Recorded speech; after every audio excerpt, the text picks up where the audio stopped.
दीपक देता है रोशनी फैलाने की प्रेरणा, फलदायी वृक्ष देता है देने की प्रेरणा, मधुबन देता है महकते रहने की प्रेरणा, महान व्यक्ति देते हैं जीवन जीने की प्रेरणा। आओ प्रेरणा से दें हम सभी को प्रेरणा।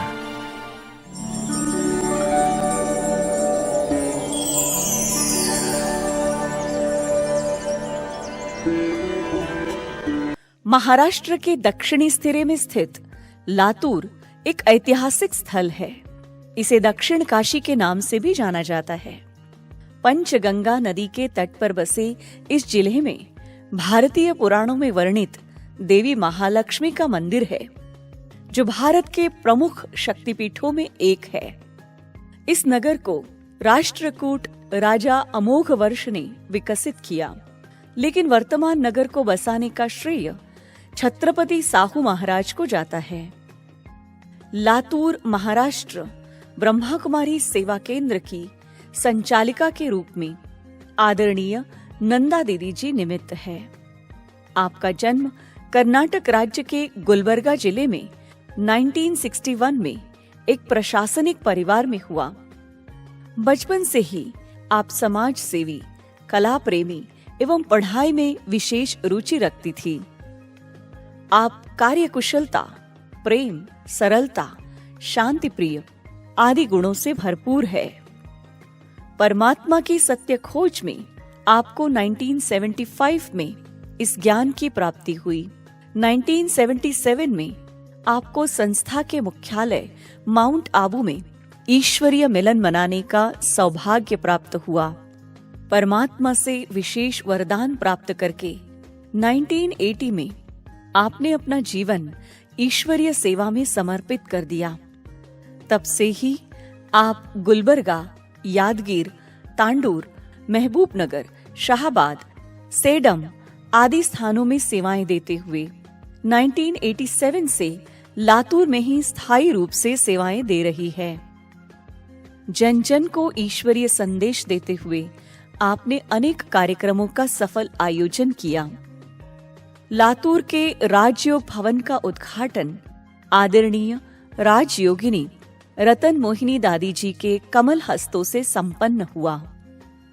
वर्तमान समय आपके नेतृत्व में 3 सेवा केंद्र, 10 गीता पाठशालाओं में 8 टीचर बहनों के सहयोग से 500 से अधिक विद्यार्थी ईश्वरीय पालना में पल रहे हैं।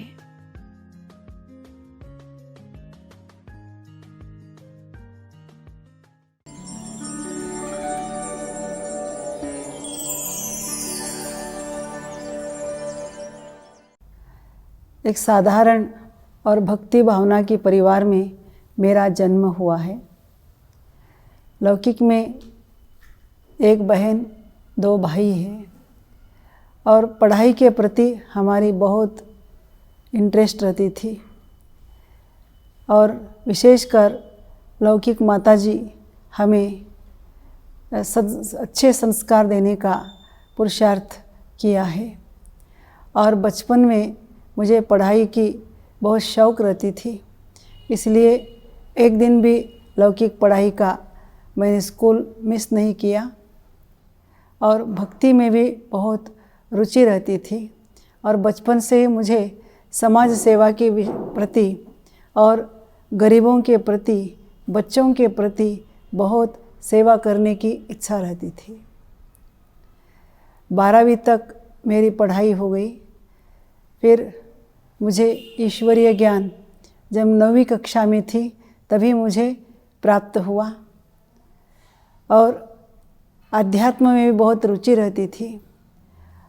तो एक गीता पाठशाला में मुझे ईश्वरीय ज्ञान प्राप्त हुआ। जैसे ही मुझे ज्ञान प्राप्त हुआ तो परमात्मा प्राप्ति की विशेष अनुभूति हुई और शांति की सच्ची राह मुझे मिल गई। तो मैं तब से ही ज्ञान देने का, औरों को ज्ञान के पाठ पढ़ाने का विशेष पुरुषार्थ किया और विशेष मुझे ईश्वरीय महावाक्य ज्ञान की मुरली के प्रति बहुत रुचि रहती थी। इसलिए मैं सारे दिन में 3-4 बार भी क्यों न हो कोई भी आए तो मुरली पढ़ करके उनको सुनाती थी।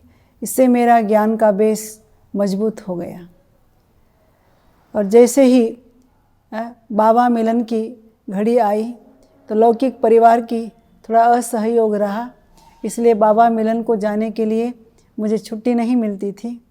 तब मैं स्कूल की एक सहल के निमित्त मैं बाबा मिलन के लिए गई। और जब बाबा को मिलते हुए मधुबन की पांडव भवन के वातावरण में जाते ही एक फरिश्तों की दुनिया में मैं पहुंच गई, ऐसे मुझे अनुभूति आई।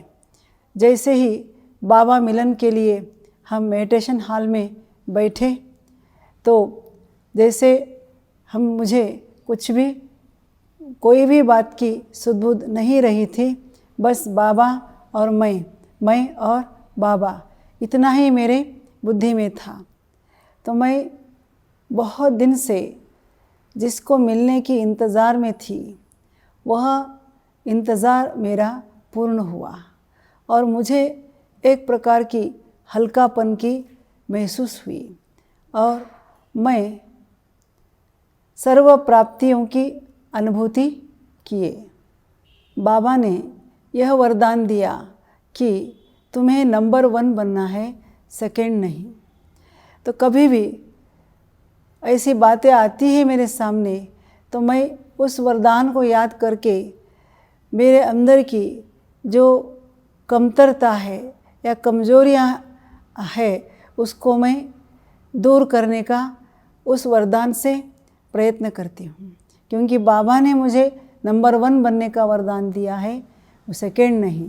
तो इसलिए मुझे नंबर 1 क्वालिटी की ही बन करके रहना है। तो यह बात मुझे सदा ध्यान में रहता है।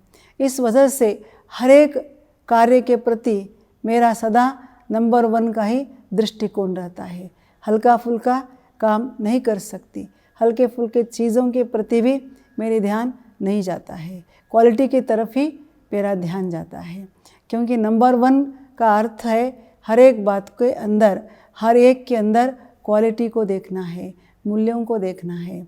मुझे इस वरदान से मूल्यवान बनना है, यह ख्याल मुझे दिन रात रहती है।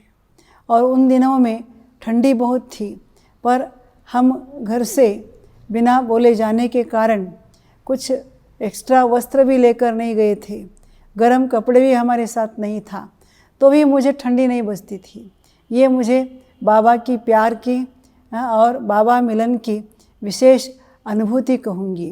क्योंकि इस शरीर से मैं न्यारे होने के कारण मुझे ठंडी आदि की भी असर नहीं होता था। देखने वालों को ऐसा लगता था कि ये छोटे छोटे कन्याएं ऐसे घूम रहे हैं, पर हमें बिल्कुल ये महसूस नहीं होता था कि अब ठंडी है या गर्मी है। और विशेष रूप से जब बाबा के सामने हम कन्याएं बैठे थे तो हमारे टीचर ने बाबा को कहा, बाबा इन कन्याओं के लिए बहुत बंधन है। तो बाबा ने कहा, कन्या अर्थात निर्बंधन।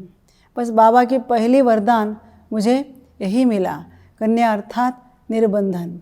फिर तब से हम थोड़ा थोड़ा निर्बंधन होते हुए ईश्वरीय ज्ञान मार्ग में आगे बढ़ते गए। तेरी पालना का बाबा, तेरी पालना का बाबा, एहसान चुकाए किस तरह, एहसान चुकाए किस तरह।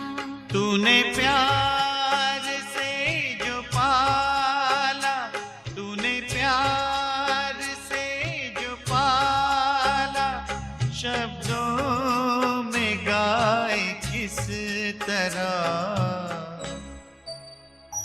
तेरी पालना का बाबा, तेरी पालना का बाबा।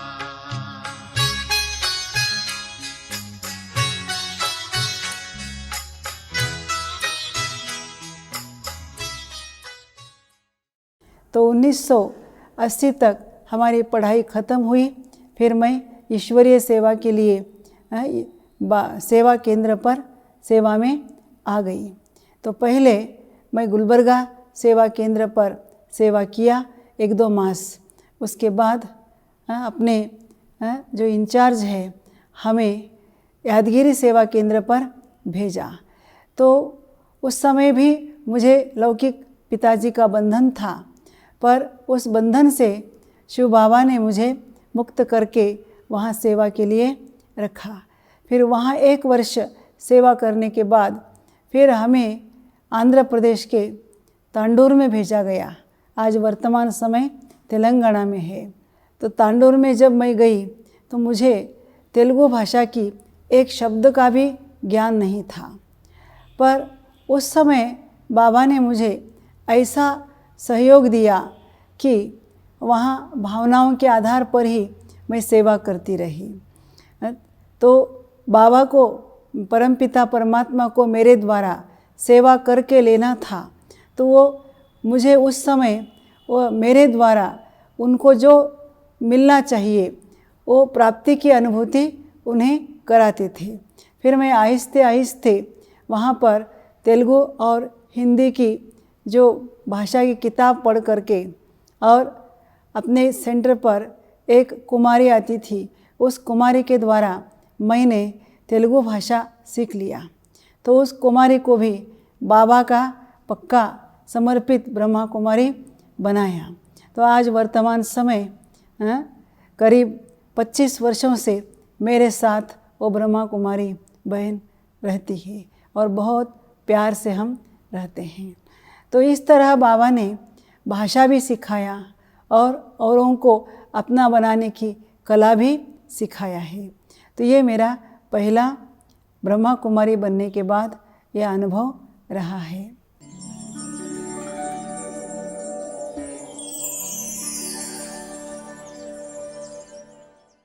जब हम सेवा में आए थे, हमारे शरीर की आयु भी बहुत कम थी। मैं जब बाबा के सेंटर पर आई तो मेरा तभी हार्डली 18 वर्ष उम्र होगा। तो आते ही हमें अपने इंचार्ज बहन जी ने बाहर सेवा के लिए ही भेजे, पर हमें सेवा का ग भी पता नहीं था। पर हमारे द्वारा बाबा ने बहुत बड़ी बड़ी सेवाएं करके लेते थे। जैसे 1983-84 में जो भारत एकता पदयात्रा कन्याकुमारी से दिल्ली, तो उस जो वो यात्रा महबूब नगर में आई थी, तो उस समय मैं वहाँ उपस्थित थी, पर उसका पूरा मैनेज करने की एक जिम्मेवारी हमें दिया था। हर प्रकार की भाई बहनों से संबंध संपर्क करा के तन मन धन से करीब 11 दिन वो पदयात्रा महबूब नगर की एरिया में सेवा कर रही थी। तो उस समय आज के जैसा इतनी सुविधाएं नहीं थी। एक एक गांव में जा कर के लोगों से मिल कर के सब फाइनल करना पड़ता था। तो ये सब सेवा आज मैं सोचती हूँ उस समय मैं कैसी की होंगी। तो ज़रूर बाबा वो कार्य सिर्फ हमारे कर्मेंद्रियों को उपयोग करके वो सेवा करके दिखाया है, ऐसे मुझे महसूस होता है। मुझे जब से ज्ञान मिला है तो विशेष करके सदा ज्ञान का चिंतन मैं करती हूँ। हर एक से, हर एक बात से, हर एक वस्तु से उसके बारे में मैं पॉजिटिव में चिंतन करने का सोच चलाती हूँ, उसकी विशेषताओं को देखती हूँ और हर एक आत्मा के अंदर जो विशेष गुण है या विशेष कला है उसको सीखने का मैं प्रयत्न करती हूँ। और मन में सदा यह रहता है कि मैं हर घड़ी एक नया करूं जो अभी तक नहीं किया है।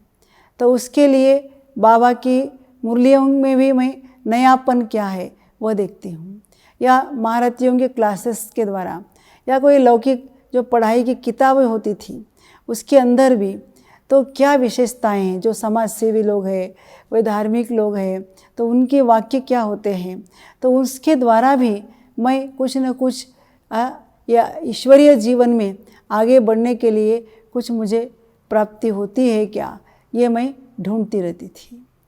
तो और ये ईश्वरीय ज्ञान में मुझे जैसे बाबा कहते हैं कि तुम सदा दुआएं लेना है और दुआएं देना है, तो इस बात पर मुझे ध्यान रहता है। और मम्मा की एक महावाक्य, हर घड़ी अंतिम घड़ी है। तो ये हर घड़ी अंतिम घड़ी की ये महावाक्य जो है, मैं सदा ये ध्यान में रखती हूँ कि इसके कारण मैं सदा अपने आप को खुश रखने का प्रयास करती हूँ। क्योंकि ये घड़ी में अगर मैं नाराज़ रहूँ तो फिर 5000 वर्ष के बाद भी मेरी यही अवस्था होगी। और हर एक व्यक्ति के प्रति मेरी ये भावना रहती है कि ये व्यक्ति कभी भी हमें काम में आएंगे, इसलिए किसी को नाराज़ नहीं करना। हर किसी को जितना हो सके मेरे द्वारा उसको स्नेह मिले, प्यार मिले, कुछ हमारे द्वारा सीखे, ये भावना सदा मेरे बुद्धि में हाजिर रहता है। और इस ज्ञान में जो भी बाबा के बच्चे हैं तो उनके द्वारा मेरे लिए बाबा कुछ न कुछ सिखाता है, कुछ न कुछ बताता है। ये भावना मैं हर एक में रख करके चलती हूँ। तो ऐसे हर एक ने भी इस बात को अगर अपनाएंगे तो हर एक के प्रति हमारा सदा प्रेम बनाए रहेगा और उनके अवगुण हमारे चित्त में नहीं रहेगा।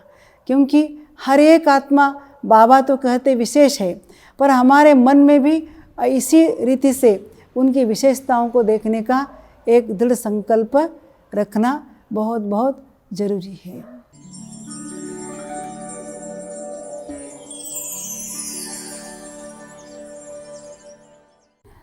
क्योंकि वर्तमान समय ये भागदौड़ की ज़िंदगी हर इंसान जी रहे हैं, पर जीवन सिर्फ खाना पीना और सोना इसको ही नहीं कहा जाता है। मानव जीवन सर्वश्रेष्ठ जीवन है। इसके लिए मानव पहले अपने को मानव बन करके हर एक के प्रति मानवीय गुणों की भावना रख करके और पारिवारिक जो आज वर्तमान समय समस्याएं चल रही हैं, उन समस्याओं के लिए हम आपसी स्नेह कैसे बनाए रखें, इसके लिए ईश्वरीय ज्ञान हमें बहुत मदद करता है। तो पारिवारिक स्नेह कम क्यों हुआ है? क्योंकि मनुष्य के अंदर स्वार्थ बड़ा है। तो स्वार्थ के कारण आज मनुष्य को ही खा रहा है। पर राजयोग हमें ये सिखाता है कि तुम भी जियो और सबको भी जीने दो। तो इसके लिए परमपिता परमात्मा का एक ही महावाक्य है कि तुम घर को स्वर्ग बनाकर दिखाओ। कि घर गृहस्थ में रहते हुए अपने जीवन को कमल पुष्प के समान अलिप्त जीवन, निर्विकारी जीवन बनाओ। यही इस ईश्वरीय ज्ञान का उद्देश्य है। तो ये जीने की कला हमें राजयोग सिखाता है। तो ऐसे जीवन अगर हर एक बनाए तो आज घर घर की समस्याएं, समाज की समस्याएं, देश की समस्याएं मिट जाएगी। फिर इस भारत भूमि पर एक राज्य, एक भाषा, एक मत, एक पंथ, सब एकता की दुनिया हम ला सकेंगे, जिसकी कल्पना महात्मा गांधी जी भी किए थे राम राज्य की। तो वो साकार हो जाएगा। तो इसके लिए हर मानव निमित्त है।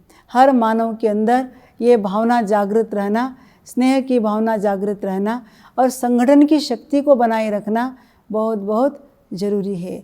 इसलिए सर्व भाई बहनों के प्रति मेरी यह एक शुभ इच्छा है कि वर्तमान समय एक परिवर्तन का समय आ चुका है। इस परिवर्तन के समय में हम स्वयं को परिवर्तन करके, घर को परिवर्तन करके और समाज को परिवर्तन करके हम एक दैवी दुनिया के अधिकारी बने। योगी की महिमा महान, योगी की महिमा महान, योगी पावन करे जहान, योगी पावन करे जहान। गुणों के मोती चुगे,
शिव बाबा हम बच्चों के लिए संगम युग का महत्व बताते हैं कि ब्राह्मण जीवन जो है हीरे तुल्य जीवन है और सुदर्शन चक्रधारी ब्राह्मण कुलभूषण ये हमारा टाइटल है।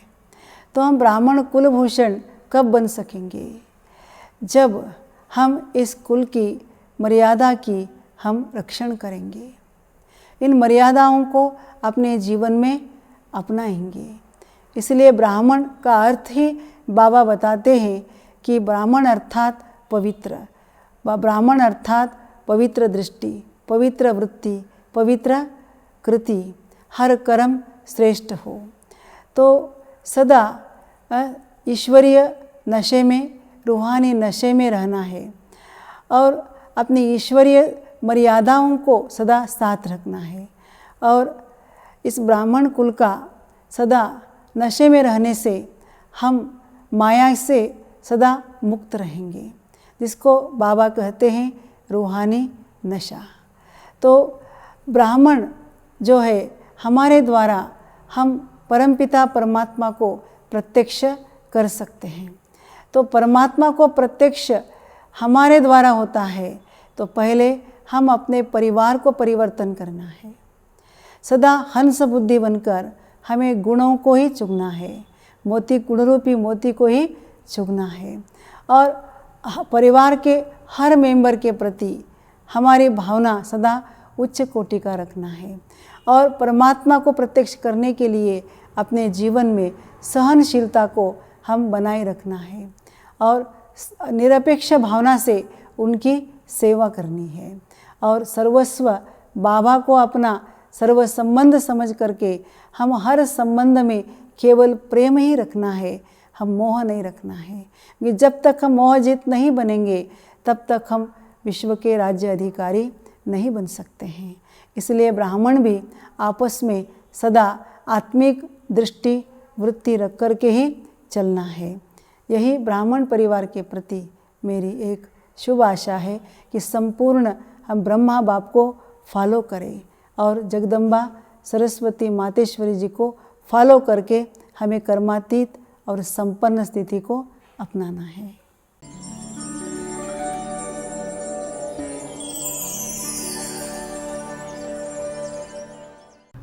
उनको डिसिप्लिन बहुत अच्छा लगता है, तो मेरे में वो अवगुण था कि डिसिप्लिन मुझ में नहीं था।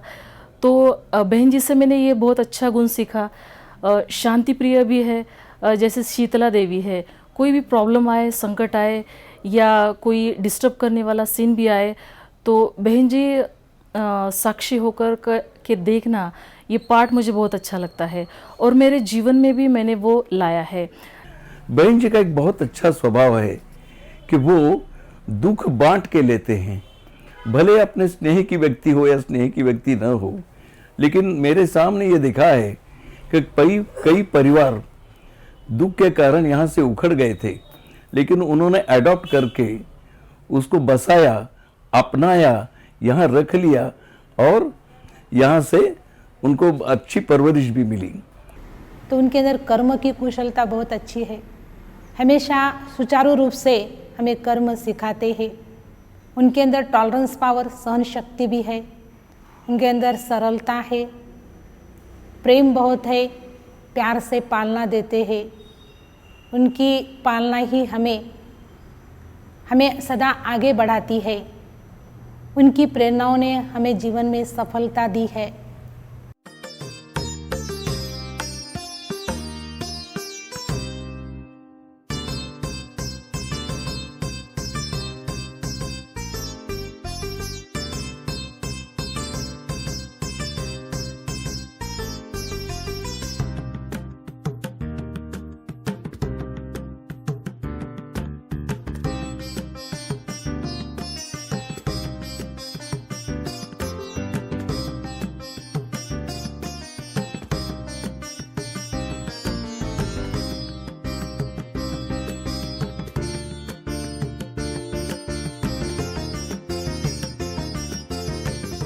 them.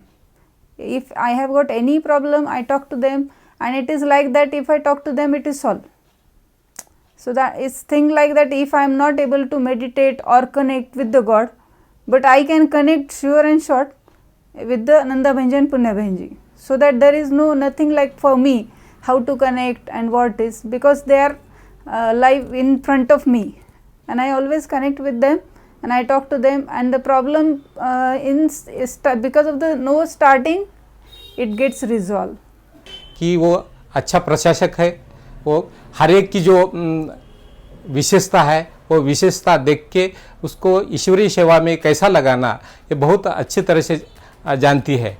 और दीदी जब मुरली सुनाती है तो एक अंदर, जैसे बाबा कहते हैं ना कि जिगरी ज्ञान सुनाना चाहिए, तो दीदी जो भाई बहनों को जो मुरली सुनाती है वो बहुत ही प्यार से सुनाती है। वो हमने दीदी से सीखा है, दीदी के जीवन से प्रेरणा ली है। और दीदी का जो स्वभाव है वो बहुत ही सरलता का है, वो प्रेम की मूर्ति है।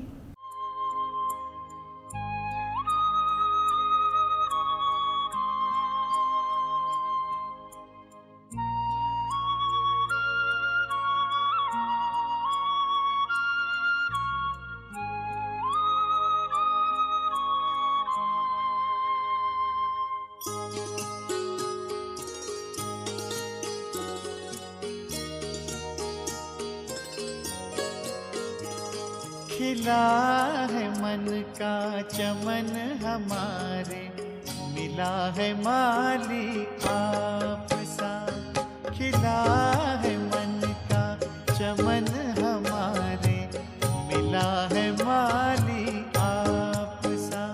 प्यारे प्रभु कोई कहाँ हमारा आप सा। खिला है मन का चमन हमारे, मिला है माली आप सा।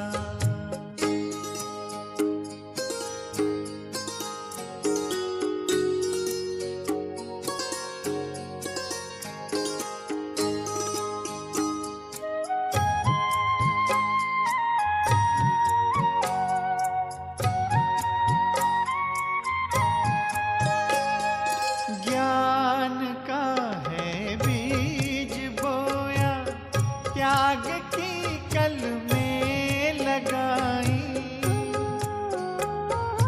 ज्ञान का है बीज बोया, त्याग की कल में लगाई। बिखरा है वैराग्य सौरभ, तप की जब बेलें उगाई। बन गया जीवन तपोवन, बागबां मिला है आप सा। प्यारे प्रभु कोई कहाँ हमारा